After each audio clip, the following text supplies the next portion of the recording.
Break के बाद एक बार फिर आपका स्वागत है। इलेक्ट्रॉनिक वोटिंग मशीन की विश्वसनीयता पर देश भर में बहस छिड़ गई है। कुछ राजनीतिक पार्टियां इस मशीन पर सवाल खड़े कर रही हैं, लेकिन क्या वाकई इस मशीन में गड़बड़ी की जा सकती है?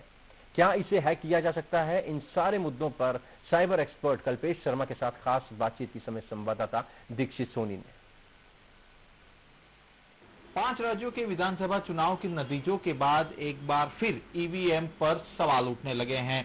हम आपको बता दें कि 2009 में लोकसभा चुनाव के बाद सहारा समय ने इस मुहिम को उठाया था और बताया था कि कहीं ना कहीं ईवीएम मशीन्स में गड़बड़ झाला है, और उसके बाद एक बार फिर यह सवाल खड़ा हुआ है। उस वक्त भी हमारे साथ एक साइबर एक्सपर्ट जुड़े थे और उन्होंने ईवीएम में किन किन जगह पर लूपहोल्स है उस बारे में बातचीत की थी। एक बार फिर हमारे साथ कल्पेश शर्मा है, आइए सीधे उनसे बात करते हैं। कल्पेश, आपसे एक बार फिर बात करना चाहेंगे कि 2009 में हमने इस बात को उठाया था, एक बार फिर यह मुद्दा आज चर्चा में है कि कहीं ना कहीं ईवीएम में गड़बड़ झाला है। तो ऐसे कौन से मुद्दे हैं, टेक्निकल ऐसे कौन से मुद्दे हैं जहां पर गड़बड़ी की गुंजाइश रहती है? देखिए, एक तो जब से ये ईवीएम मैन्युफैक्चर हुआ है तब से आज तक इलेक्शन कमीशन ने टेक्निकल स्पेसिफिकेशन डॉक्यूमेंट और इंटरनल पार्ट्स की डिजाइन को पब्लिकली अवेलेबल नहीं करवाया है। रिसर्च करनी हो, हम कैसे अश्योर करें कि ये प्रोग्रामिंग सही है, कैसे अश्योर करें बटन दबाकर कि वोट सही जगह पे जा रहा है। सो कहीं ना कहीं हमें इसका टेस्टिंग और मॉडिफिकेशन पे एक पेनिट्रेशन टेस्टिंग की जरूरत है। आप जिस टेस्टिंग की बात कर रहे हैं, क्या इस तरह के जो डॉक्यूमेंट हैं वो पब्लिकली यानी कि सार्वजनिक करना हितावह होगा? किसी देश ने ऐसा किया हुआ है? बिल्कुल, मेरे पास इसके डॉक्यूमेंट्स है। अगर आप इंटरनेट पे सर्च करेंगे कुछ कीवर्ड्स डाल के, तो मिशिगन यूनिवर्सिटी के और यूएस में जो ईवीएम यूज करते हैं उसमें कौन सा क्रिप्टोग्राफिक मेथड यूज किया गया है, वो लोगों का फ्लो चार्ट, उनके टेक्निकल स्पेसिफिकेशन, कौन सी चिप यूज की गई है, कैसे वो प्रोग्रामिंग करते हैं, कैसे उस चिप को बर्न किया गया है मदरबोर्ड के ऊपर, एवरीथिंग टेक्निकल डॉक्यूमेंट मैं आपको अवेलेबल करवाता हूँ। अच्छा, दूसरा कल्पेश ये बताइए, अगर प्रॉब्लम्स की बात करें, क्या क्या लूपहोल्स देख रहे हैं ईवीएम में आप फिलहाल? देखिए, ईवीएम के अंदर इलेक्शन कमीशन का ये कहना है कि वन टाइम प्रोग्रामेबल रोम है, बट हाउ डू पब्लिक, मैं एज अ वोटर मैं कैसे विश्वास करूं कि वो वन टाइम प्रोग्रामेबल रोम है जबकि टेक्निकल स्पेसिफिकेशन आपने दिया नहीं है। दूसरी बात कि वोट सही जगह पे जा रहे हैं, यानी कि जो अंदर चिप के अंदर जो प्रोग्राम है उसका जो सोर्स कोड है वो सही है कि नहीं, वो हम कैसे अश्योर करें। तीसरी बात कि उनका कहना यह है कि भाई ये वन टाइम प्रोग्रामेबल रोम जो है उसमें जो प्रोग्रामिंग हो जाती है उसको मॉडिफाई नहीं कर सकते, राइट नहीं कर सकते। तो इसका मतलब अगर बीईएल और ईसीआईएल ने जब इसे मैन्युफैक्चर किया उसमें अगर कोई फॉल्ट रह गया तो वो ऐसा कैसा परमानेंट हो जाएगा, they also can not change it. तो वो अपने आप में कॉन्ट्रोवर्शियल हो जाता है, नंबर वन। सेकंड थिंग, इन्होंने सुब्रमण्यम स्वामी का जो सुप्रीम कोर्ट में याचिका दायर की थी उसके बाद इन्होंने वीपीपीएटी यानी voter verifiable paper audit trail नाम से एक मशीन तैयार किया जिसको ईवीएम के कंट्रोल यूनिट और बैलेट यूनिट के साथ कनेक्ट किया जाता है। उससे खाली फायदा यह है कि 7 सेकंड के लिए वोटर उसको वेरीफाई कर सकता है कि मैंने जिसको वोट दिया उसको वोट पड़ा या नहीं पड़ा। बट वोटर के पास डायरेक्ट किसी भी तरह का कोई अधिकार नहीं है ये क्लेम करने का कि मेरा वोट गलत जगह जा रहा है। हाँ, कैंडिडेट क्लेम कर सकता है, but that also after result. लेकिन आपको क्यों इसमें शंका आपको क्यों लग रही है, क्या वजह है? देखिए, शंका ये है, मैं वोट करने जाता हूं तो ऑन द स्पॉट मुझे अगर कहीं पेपर जो निकलता है उसका स्लिप चाहिए तो वो स्लिप मैं अपने साथ ले नहीं जा सकता, वो उस प्रिंटर के अंदर ही गिर जाती है। ओके, अब वो चली जाती है स्ट्रांग रूम के अंदर। मुझे भविष्य में अगर क्लेम करना है एज अ वोटर तो मैं कैसे क्लेम करूंगा, कैसे प्रूव करूंगा कि मैंने जो वोट डाला है वो गलत जगह पे चला गया है, मैं कैसे प्रूव करूंगा, हाउ विल आई वेरीफाई? यानी आपके कहने का मतलब ये है कि जो डिस्प्ले में आपके वोट डालने के बाद जो डिस्प्ले में जो दिखाते हैं वो कहीं ना कहीं मेमोरी में वो स्टोर हुआ है या नहीं, उस पर आपको शक है? एग्जैक्टली, पेपर के ऊपर जो प्रिंट हुआ है और मेमोरी में जो स्टोर हुआ है देयर इज अ डिफरेंस, दोनों चीज अलग अलग है। पेपर मैंने बटन दबाया, पेपर पे प्रिंट निकला, बट ये प्रिंट ये प्रूव नहीं करता है जब मेमोरी में वही रिजल्ट स्टोर हुआ, इट डजंट प्रूव। और दूसरी बात कि मैं पेपर साथ में नहीं ले जा सकता। कल को उठ के मान लीजिए रिजल्ट आने के बाद मुझे क्लेम करना है, एज अ वोटर मुझे क्लेम करना है, मैं कैसे क्लेम करूंगा? मैं इलेक्शन कमीशन को कंप्लेन लिखूंगा, लेटर लिखूंगा, तो कैसे क्लेम करूंगा? क्योंकि वो पर्ची तो अंदर मशीन में गिर जाती है, हमें वोटर को नहीं मिलती है। दूसरा आप बता रहे थे कि इंस्क्रिप्टेड और डिस्क्रिप्टेड, यानी वो मेमोरी का जो इश्यू है वो क्या है? एग्जैक्टली, देखिए आपने देखा होगा वेबसाइट्स के ऊपर दो प्रोटोकॉल होते हैं, HTTP और HTTPS। HTTPS का मतलब होता है सिक्योर प्रोटोकॉल। सिक्योर प्रोटोकॉल पे जब हम वेबसाइट पे लॉगिन करना चाहते हैं तो आपका जो यूजर नेम पासवर्ड होता है वो एनक्रिप्ट हो जाता है, एक कोडेड भाषा में यानी मशीन लैंग्वेज में कन्वर्ट होके और फिर जाता है सर्वर के पास। हमारा जो ये इलेक्ट्रॉनिक वोटिंग मशीन है इसको मैं सिक्योर इलेक्ट्रॉनिक वोटिंग मशीन नहीं कहूंगा। रीजन उसका ये है कि ये एनक्रिप्टेड फॉर्मेट में जो डेटा है उसको स्टोर नहीं करता, वो ह्यूमन रीडेबल फॉर्मेट में स्टोर करता है। ह्यूमन रीडेबल फॉर्मेट में जब स्टोर होता है तो उसको मॉडिफाई करने के चांसेस ज्यादा होता है। एनक्रिप्टेड फॉर्मेट में होगा तो विदाउट पासवर्ड वो उसको डिक्रिप्ट नहीं कर सकता। फॉरेन में जो इलेक्ट्रॉनिक वोटिंग मशीन है उसमें सब में क्रिप्टोग्राफी यूज की जाती है, एनक्रिप्शन यूज किया जाता है। मैं इस इलेक्ट्रॉनिक वोटिंग मशीन को ऐसा कहूंगा, it is a big calculator.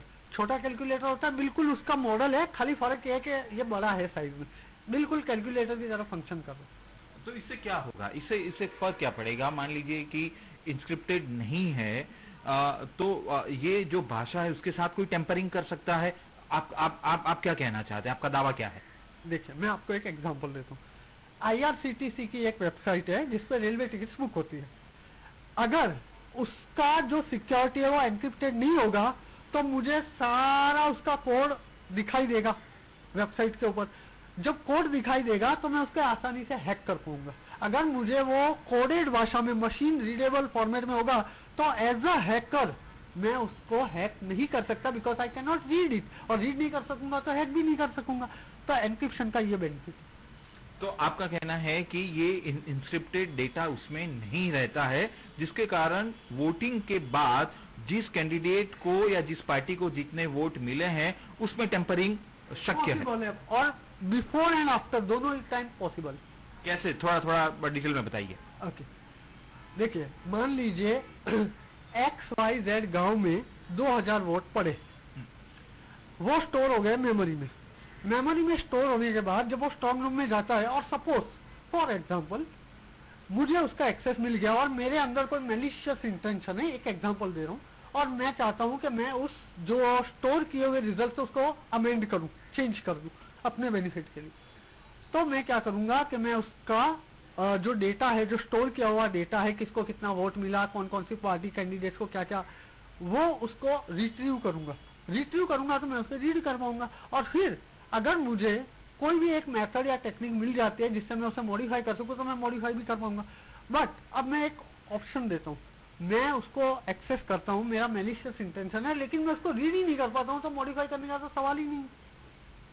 तो कहीं एनक्रिप्शन का ये बेनिफिट है और हम उसको मॉडिफाई बाद में नहीं कर पाएंगे, ये बेनिफिट मिल जाता है, यानी और सिक्योर हो जाता है। कहने का मतलब तो आपका कहने का मतलब है कि फिलहाल ईवीएम मशीन में जो डेटा स्टोर होता है वो इंक्रिप्टेड फॉर्मेट में नहीं है, जिसके कारण उसको इसके साथ टेम्परिंग की एक संभावना रहती है। और कल्पेश आपसे ये भी जानना चाहेंगे, हमारा कहीं पर भी ये दावा नहीं है कि जो चुनाव हुए हैं उसमें या भूतकाल में जितने भी चुनाव हुए वहां टेम्परिंग हुआ, हमारा दावा नहीं है। बट ये सारे लूप होल्स हैं, आपका दावा ये है। इसको कैसे सॉल्व किया जा सकता है, उस पर हम बात करेंगे। मैं फिर से क्लैरिफाई कर दूं, वी आर नॉट क्लेमिंग, हम ये क्लेम नहीं कर रहे हैं कि पास्ट या फ्यूचर के कोई भी इलेक्शंस में टेम्परिंग हुई है। No, we are not claiming.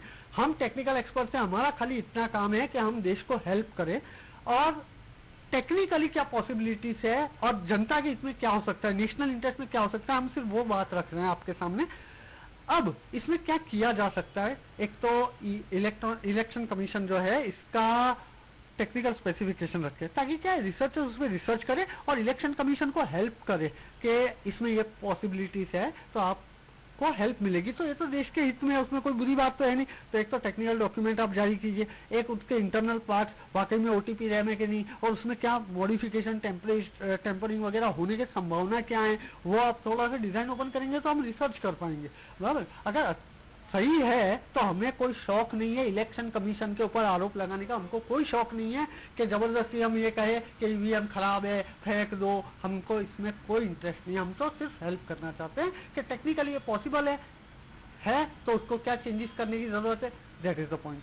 अच्छा, दूसरा आप हमारी जब बातचीत चल रही थी तब आपने एक मुद्दा हमें ये भी बताया था कि कहीं ना कहीं जो डेटा है, जो ईवीएम मशीन में स्टोर हुआ डेटा है, उसके साथ कोई इंटरनेट डिवाइस भी अगर अटैच कर दिया जाए या ऐसा कुछ भी किया जाए तो उस सारे डेटा के साथ भी उस तरीके से भी टेम्परिंग पॉसिबल है, वो क्या है? एग्जैक्टली देखिए, इंटरनेट कनेक्टिविटी का तो अंदर कोई ऐसा मुझे लगता नहीं है पॉसिबिलिटी है, लेकिन हाँ wireless. Now internet and wireless are two different things, यहाँ कंफ्यूज ना हो, लेट मी टेल यू।